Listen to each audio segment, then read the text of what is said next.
And today is Eye on Terre Haute. We're talking with Mayor Duke Bennett, and today we'd like to talk about, first of all, the ADA compliant. It's something that's affecting the counties, the cities. Everyone has to do this by a certain time. Kind of where does the city of Terre Haute stand when being ADA compliant? Well, we're moving along with that planning process. The federal government expects you to put a master plan together saying you're going to address all the deficiencies. And then you have basically a long period of time to implement that, but you have to have the plan first. And so we've been working on the plan for months now. It was due a while back, but it's been one of those things that's kind of through the priority list. We've been working on it, but just not completing it yet. And they're working with you as long as you meet goals and shows that you're kind of getting there. They're allowing that to happen. Absolutely, because they just want progress. They want you to do something. And so we just have to formalize the plan. That's the part that we haven't completed yet, and we'll have that done in a couple of months. But every year we spend about $500,000 on sidewalks, where we're fixing ramps and fixing sidewalks that aren't ADA compliant. We've made changes to some of our restrooms in the parks. City Hall, we've done a self-assessment there and made some changes there, and we have handicap accessible, all the things that we need on that first floor.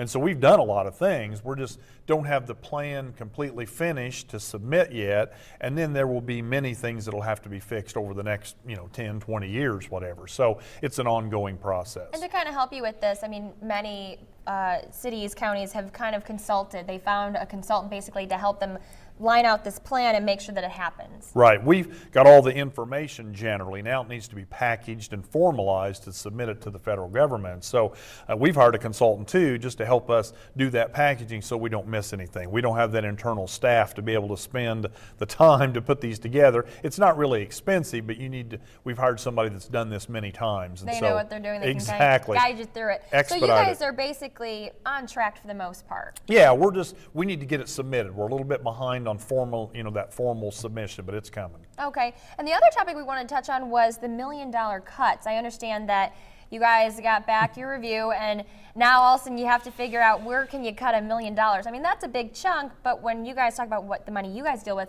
it may be maybe not so much. Yeah, the problem we have is every year now, the last 5 years and continuing into the future, our revenues continue to shrink. And that's the biggest predicament. When we put the budget together in October and then the state doesn't approve it till March, you're already 3 months into that year. So now we've got 9 months left to react to this $1 million cut. But that's not the only cuts we'll have to make, because once the assessed value is actually calculated and we know what the tax cap impact is going to be, we're going to lose more than that. The state doesn't do that. We have to do that locally. And so when the county tells us what our disbursement will be, there'll be additional cuts we'll have to make. So right now we're focused on the $1 million because that's what the state has told us we have to do.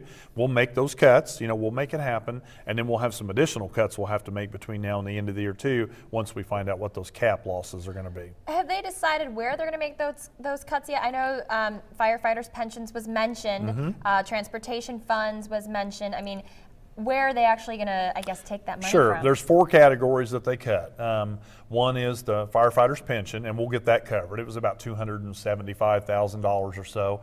We're still not exactly sure why they don't think we have enough revenues to cover that. We're still debating and working with them, but they've already approved it, so we have to deal with it. We will have to take money from somewhere else and put it over there to fix that. No problem. We'll get that taken care of. So they will fix the firefighter's pensions? Absolutely. That's we owe that, and once again, I can't explain some of the things that come from the state, but that will be good. Gotcha. We have to cut some money from the Parks Department. We've already found that. We've dealt with that. We're working on the cemetery part. Transit's a little bit trickier because it's such a big cut, $800,000 plus, but we're working on that. We'll find a way to still maintain the service and make those cuts. Gotcha. And then let's quickly mention you guys have an event coming up, your cleanup week or on day. May 4th, yep, on the first Saturday in May and then the first Saturday in October. So we got the May event coming up. We'll be cleaning up a big section of the city and doing some other cleanup outside of it. We always target an area where we're working with the Keep Terre Haute Beautiful group to identify all that and work the volunteer angle.